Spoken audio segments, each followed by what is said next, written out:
This is a really fun song to play. And I love this album. It's one of their best, in my opinion. Well, this was like their peak era, I feel like. Like early to mid 70s. Oh, yeah. Good time for only rock and roll. But I like it. But I like,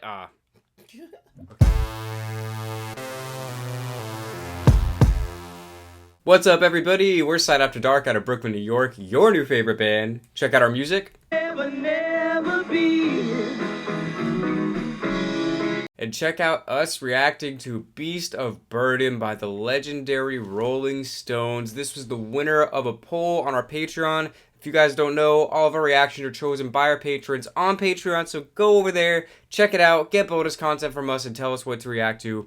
We should say right off the bat that we do know this song. This is not a first-time reaction, but it's always good to go back and listen to songs that we know and really, like, analyze them and say, like, why we love them so much and why they are so great. So let's do that now for this song.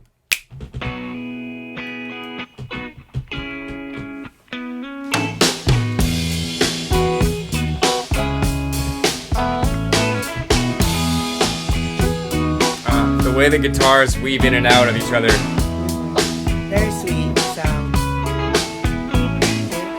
I'll never be your beast of burden. My back is broken, but it's a hurt. All I want for you to make love with me. And I feel like Mick just has the right amount of cockiness on this one. A little vulnerability, a little bit cocky, not just good.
Right words, like you just don't expect them to say certain words and certain things. It's just like, yeah, it kind of hits you out of nowhere.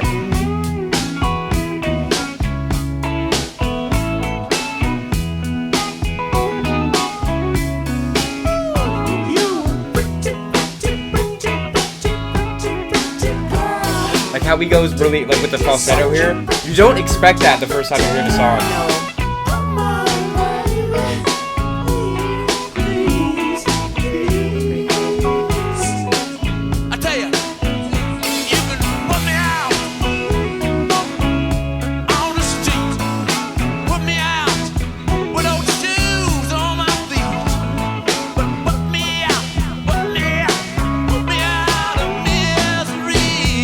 He's one of the most misinterpreted singers. What's he saying here? I literally had to look this up.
There's such a interesting feeling that this song gives you. Like, it's not melancholy, it's not nostalgic.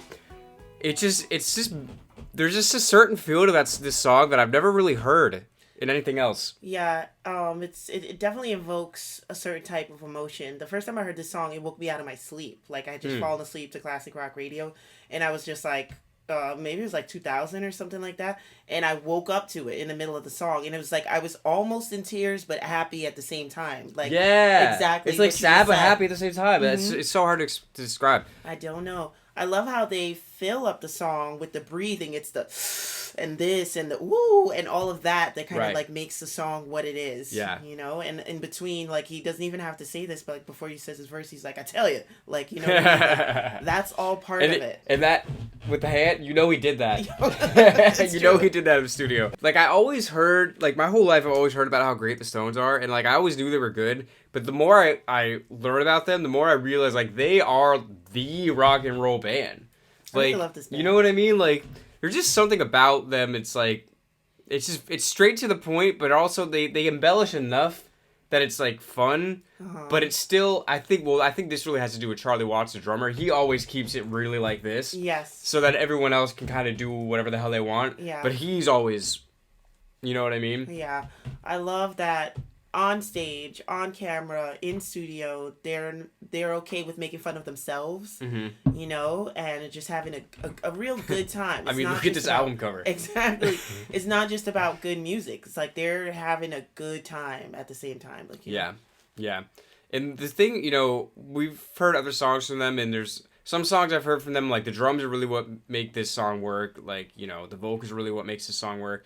And the vocals are really great in this song, obviously, but for me, it's the guitars that make this song work. Oh yeah, absolutely. Like, and it's really interesting because how do I want to say this? This could only ever happen from having more than one guitarist in a band, right? Because even if you know, nowadays you can record more than one track, right? So you could have one guitarist recording more than one guitar track, but if it's the same person, it's always going to sound similar because it's one person with one brain. Yes. But in this, you have one clearly distinctive guitar player in the left ear and a completely different distinctive guitar player with a different style in the right ear. And it's the weaving in and out that really makes it. Like, I don't even know if they're not ever playing the same thing at the same time. No, and Not that's once. lovely. Yeah. You know? Yeah, that's a really, really good part of it. It's like having two really great singers just Yeah. go off with each other. Right. And there's just something about that drives the song forward in such an interesting way that, like, you can't really replicate. Like, I don't know if this song will, obviously, you know, when you do cover songs, it's never going to sound exactly like the original. But I don't know how anyone could make it sound like this besides those two, because any other two guitarists are going to have two different styles, and it's just not going to mesh the way that it does. Yeah.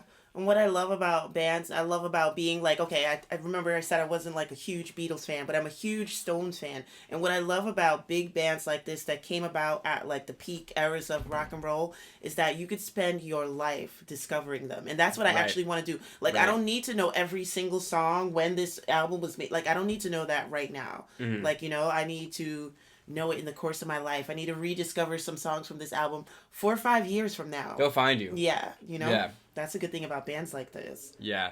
And then also, I mean, we talked about Mick during the song, but I also want to say it's like his style is so distinctive. There's no one else that sounds like that, and there's no one else that could make that work. You know what I mean? Like he just has such like the confidence and the charisma that it's like when he says it, you know that he's feeling it. You know that he means it. Yeah. Where if someone else was doing all this crazy shit, it would be like, what are you doing, dude? Yeah. You know what I mean? Yeah, and what's great about like Mick Jagger is like I really think he's cool and I really love him so much, but you can easily see why somebody would like hate him, and it would be just as funny. You'd be like, I can't stand that guy. You would just start laughing because you know Yeah. why. You know why. But that's also the reason why we like him so much. Yes. So, of course, he's going to continue to do that.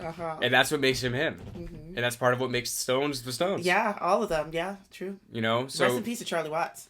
Yeah, for real. So shout out to everybody in this band. Shout out to everybody on Patreon that voted for this. We appreciate you. Guys, if you're still watching at this point in the video and you're not on the Patreon, you should really change that because you can get bonus content from us and tell us what to react to. So go check it out, patreon.com/sideafterdark. But until next time, we're S.A.D After Dark, and we'll see you around.